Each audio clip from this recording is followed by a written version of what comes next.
지난주 거라사 지방에 가셔서 귀신 들린 자를 온전케 하신 주님은 거기에 있는 사람들이 간청을 해가지고 제발 좀 우리 동네 좀 떠나달라고, 귀신 들린 자가 나은 것을 축하하기는커녕 귀신 들린 자 속에 있었던 귀신이 돼지떼 속에 들어가서 수천 마리가 비탈길로 내달아서 몰살한 거, 경제적으로 손실이 많이 났다고 해가지고 흥분해서 이대로 있다가는 예수님 모신 것이 대박이 아니라 쪽박이겠다 싶어가지고 경제적인 논리로 예수님을 더 이상 그곳에 계시지 못하게끔 간청을 해서, 말하자면 이제 쉽게 말하면 쫓아낸 거죠.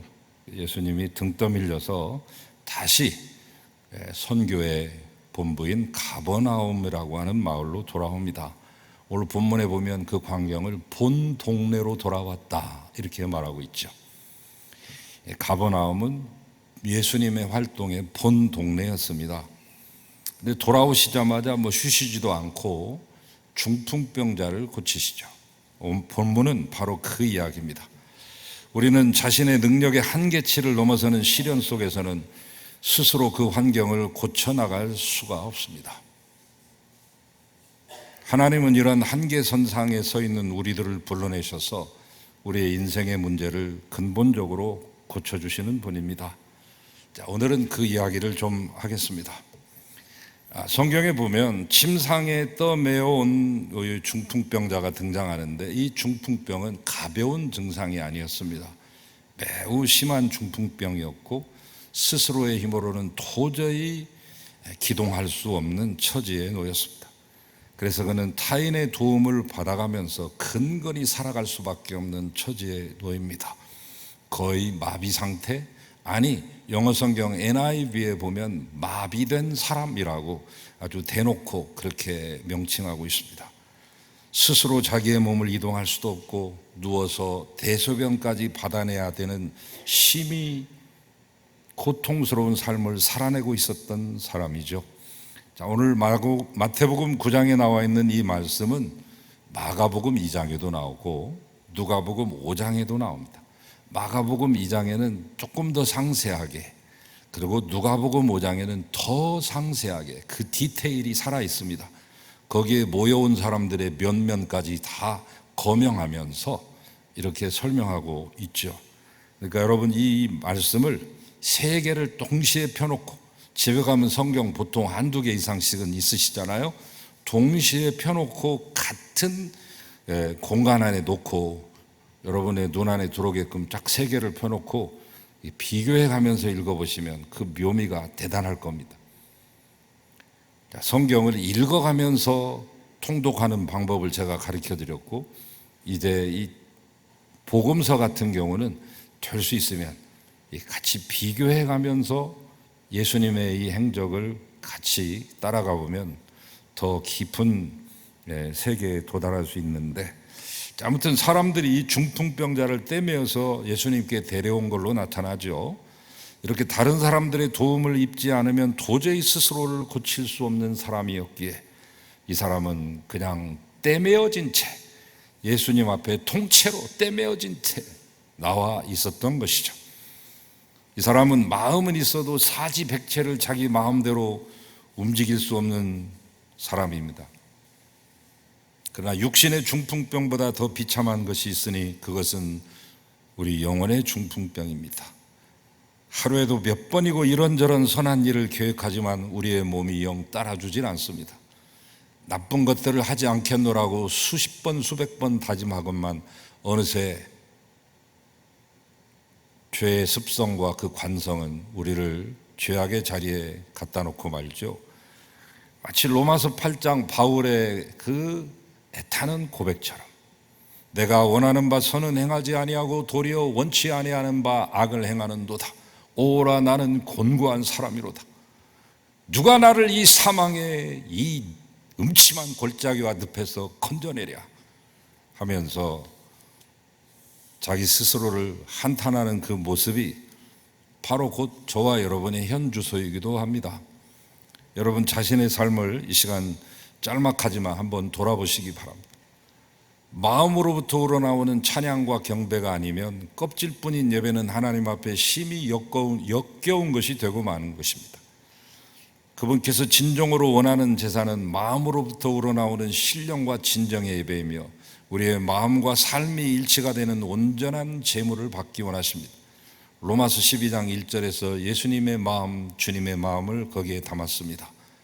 사도 바울이 말합니다. 그러므로 형제들아, 내가 하나님의 모든 자비하심으로 너희를 권하노니 너희 몸을 하나님이 기뻐하시는 거룩한 산 제물로 드리라. 이것이 너희의 드릴 영적 예배니라. 중풍병자, 이 사람은 자신의 힘으로는 아무것도 해낼 수 없는, 그 무엇도 고칠 수 없는 사람입니다. 우리도 마찬가지죠. 이 세상에는 우리의 힘으로 될 수 없는 일들이 있다고 인정하지 않고서는 진정한 신앙의 경지에 들어설 수 없습니다. 오직 하나님의 은혜와 힘이 아니고서는 고쳐질 수 없다는 것을 인정하게 될 때 비로소 주님을 붙들게 되니까요. 자, 이 사람이 드디어 이제 지붕을 뚫고 예수님 앞에 달아내려졌어요. 마가복음과 누가복음에는 그 상황이 자세히 설명이 되어 있어요. 이 마태복음은 그걸 생략했습니다. 유대 지붕이라고 하는 것은 우리처럼 경사가 있는 게 아닙니다. 기와장, 너와 같은 거 이런 거 얹은 것도 아닙니다. 그냥 평평합니다. 슬라브입니다. 계단 따라서 올라가면 슬라브 옥상이 있다 생각하시면 됩니다. 나무와 가지들을 엮고 그 사이에다가 진흙을 채워서 그냥 이 밀대로 쭉 밀은 것이죠. 언제든지 그것을 떼낼 수 있습니다. 떼낼 때 약간 먼지도 나고 흙도 떨어지고 나뭇가지도 밑으로 떨어지겠지만 그러한 복잡한 절차를 거쳐서 예수님 앞에 달아내려집니다. 그때 예수님께서 이 중풍병자의 중차대한 문제를 치료하시기 시작했습니다. 증상 치료가 아닌 원인 치료, 근본 치료, 본질 치료에 들어가십니다.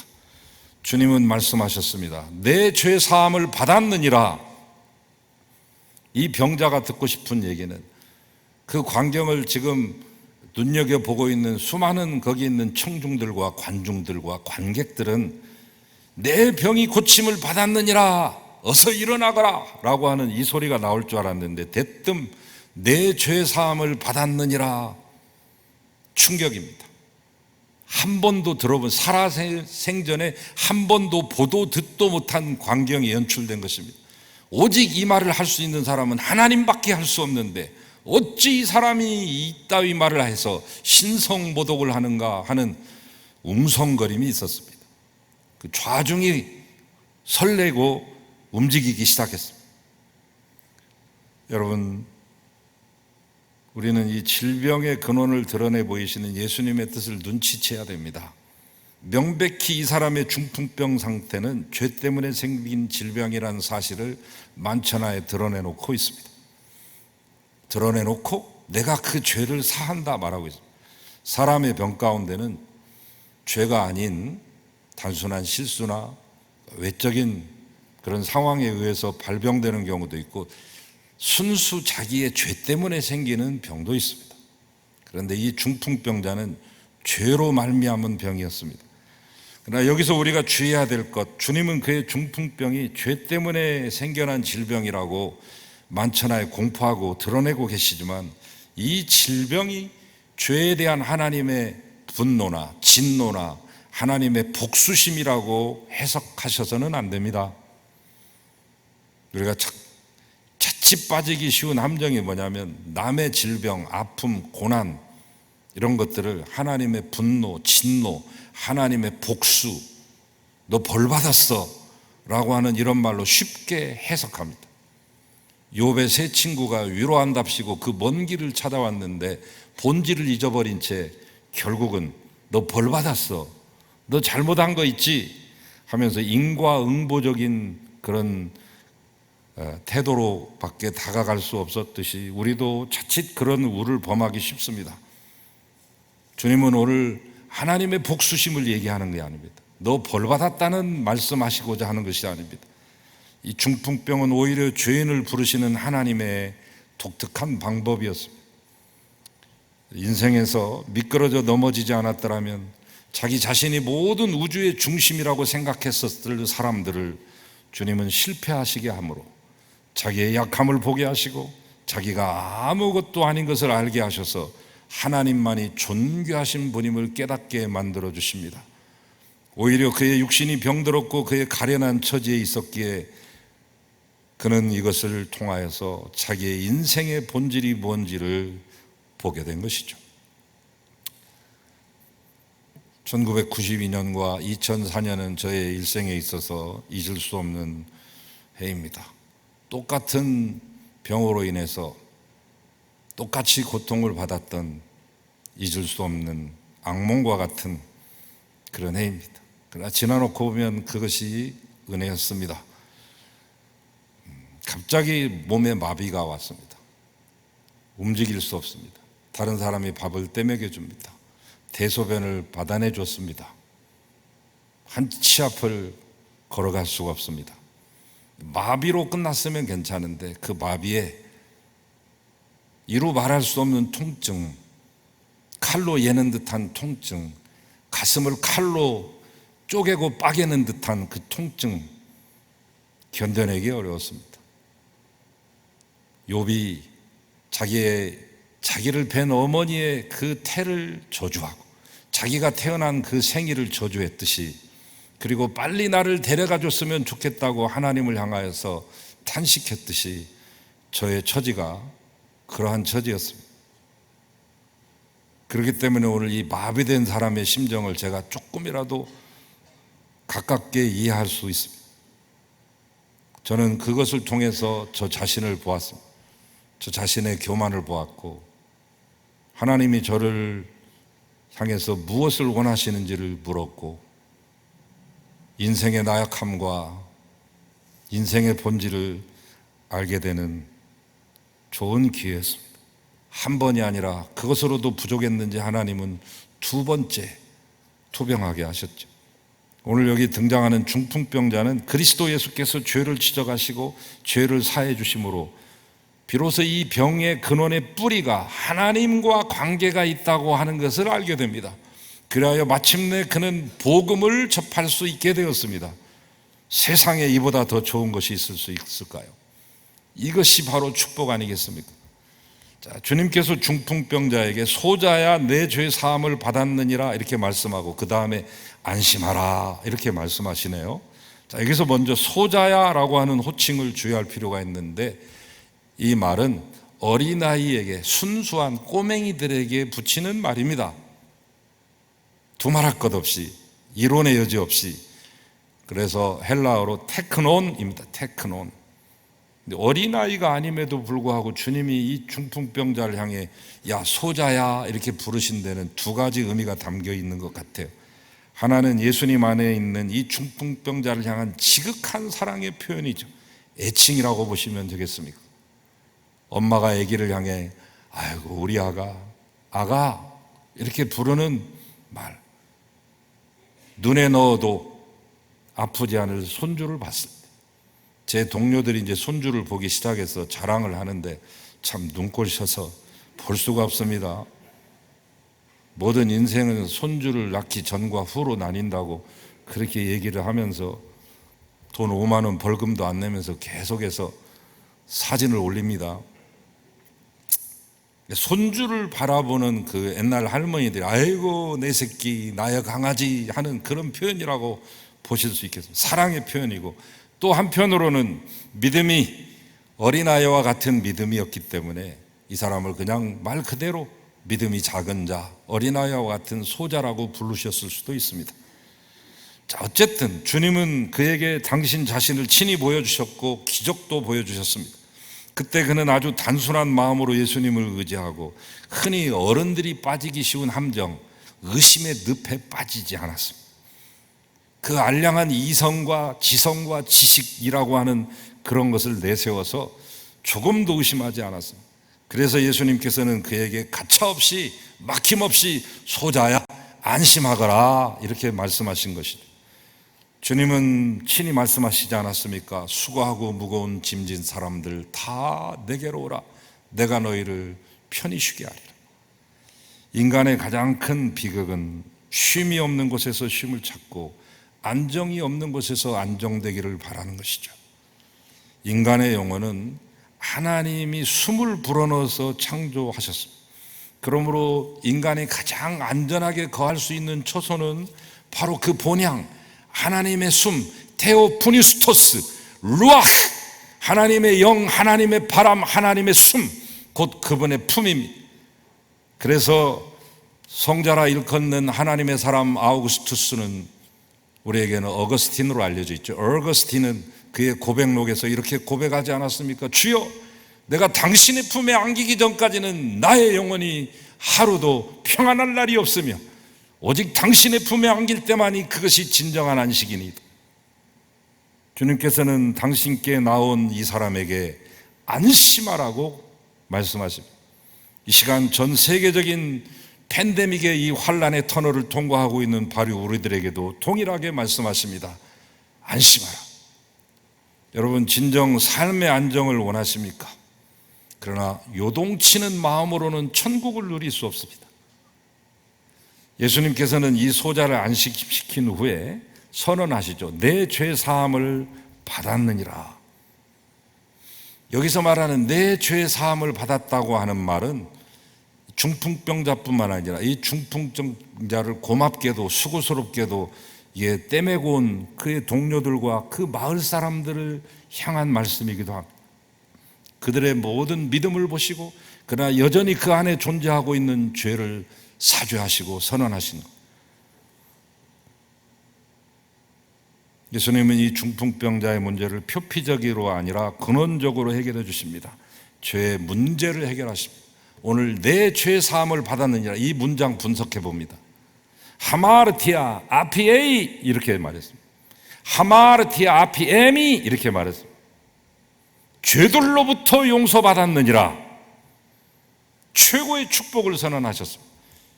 여러분은 이 이상 최고의 축복을 선언은 없습니다. 부자가 될지어다, 대박 날지어다, 이거보다 더 큰 축복이 내 죄 사함을 받았느니라, 죄들로부터 용서받았다. 이 말은 누워있는 중풍병자뿐만 아니라 이 병자를 진심으로 사랑해서 데려왔던 그 동료들이 가지고 있었던 죄까지도 다 함께 용서하는 현장입니다. 그러니까 여기 죄는 단수로 되어 있지 않습니다. 하마르티아, 복수로 되어 있습니다. 너희들의 죄가 다 용서받았다. 믿음으로 자기 앞에 나오는 이 비참한 중풍병자를 거절하지 아니하시고 그분만이 가지신 그분의 권세로 그의 죄를 용서해 주십니다. 그래야 그 병자는 자기의 인생에서 가장 고통스러웠던 그 중풍병을 징검다리 삼아 자기의 인생에 찾아오시는 예수님을 만날 수 있었습니다. 그리고 살든지 죽든지 자기의 인생의 유일한 의존의 대상이 예수님뿐임을 깨닫고 그렇게 고백했습니다. 이처럼 예수님의 치료는 부분적이지 않고 전체적이며 불완전하지 않고 완전합니다. 그분의 구원은 전인적 구원입니다. 그의 육체를 고치고 그의 정신을 맑게 하며 그의 영혼까지 고치셔서 가정으로 돌려보내시고 그리고 사회로 복귀해서 자기의 직업을 가지고 어엿한 사회의 구성원으로 살아갈 수 있도록, 문둥병자가 나왔을 때 그냥 너 집에 가서 편히 살아라 이렇게 말하지 않고 제사장에게 가서 먼저 보이거라, 그리고 너의 집으로 돌아가거라, 이 말은 사회적으로 인정받으라 이 말입니다. 제사장이 그 문둥병에서 나왔다고 도장 찍어줄 때 온전히 나음받은 확증이 되기 때문에, 그때부터 활동할 수 있기 때문에, 그때부터 사회의 일원으로 이웃들이 받아주기 때문에 제사장에게 보내잖아요. 예수님의 구원은 전인적인 구원입니다. 그 구원의 손길이 우리를 향하고 있습니다. 지금 그 구원의 손길로 우리를 고치시기를 원하고 계십니다. 우리 인생 살아가시면서 누구나 한 번쯤은 자신의 힘으로 도저히 인생을 고칠 아무런 능력이 없음을 경험하게 됩니다. 그때 우리는 가장 곤고해집니다. 사랑하는 사람들로부터 조차도 자기와 아무런 관계가 없는 낯선 사람으로 느껴집니다. 왠지 모를 타인이 되고 이방인이 됩니다. 외톨박이가 됩니다. 주님의 은혜로부터도 점점 멀어지게 됩니다. 이것이 자기 사랑의 결말입니다. 그러나 하나님 사랑은 다르죠. 우리를 끊임없이 사랑의 끈으로 묶어주시고 사랑으로 유통하고 소통하게 하시고 형제들 안에서 나를 발견하게 하시고 내 안에 있는 형제들을 발견하며 그 형제들 속에 있는 주님의 얼굴을 볼 수 있게 만들어줍니다. 여러분, 우리 주님은 여러분들의 불순종과 죄악에 대해서 째째하게 복수하시는 분이 아닙니다. 이 중풍병자처럼 가난한 마음으로 침상에 떼매어서라도 당신께 나오게 하시려고 여러분들을 잠시 고통 가운데 홀로 두시는 것입니다. 그러므로 여러분, 마음을 낮추십시오. 마음 깊은 곳에서부터 주님의 이름을 부르십시오. 거짓과 위선으로 찾지 마시고 영혼 깊은 곳에서 우러나오는 탄식으로 주님의 이름 부르시고 하나님을 간절히 찾는 여러분 되시기를 바랍니다. 마음 깊은 곳에서 우러나오는 이 한마디의 기도는 우리의 인생을 고칩니다. 온 마음을 다해 주님을 찾는 사람들은 얼마나 복된 사람들입니까? 그렇게 살아보려고 오늘 또 이 예배를 드리는 여러분이 바로 복의 사람입니다.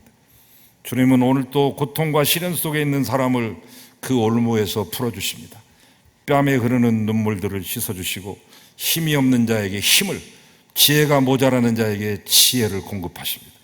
그래서 우리 모두가 당신을 의존하며 당신만 바라보도록 만들어주십니다. 여러분, 잊지 맙시다. 나는 약해도 주님은 강하십니다. 여러분, 꼭 기억하십시오. 나는 고칠 힘이 없어도 주님은 고칠 힘이 있으십니다. 주님을 더욱 의지하십시오. 그분을 굳게 붙드십시오. 기도하겠습니다. 거룩하신 아버지 하나님, 주님을 의지합니다. 주님을 붙잡고자 합니다. 하나님, 나로서는 할 수 없사오니 주님이 하시옵소서. 하나님, 우리를 고치시고 팬데믹에 빠져있는 이 인류를 고치시옵소서. 주님은 하실 수 있사오니 주님의 강한 팔, 편팔로 하나님 구원을 베풀어 주시옵소서. 예수 그리스도의 이름으로 기도하나이다. 아멘.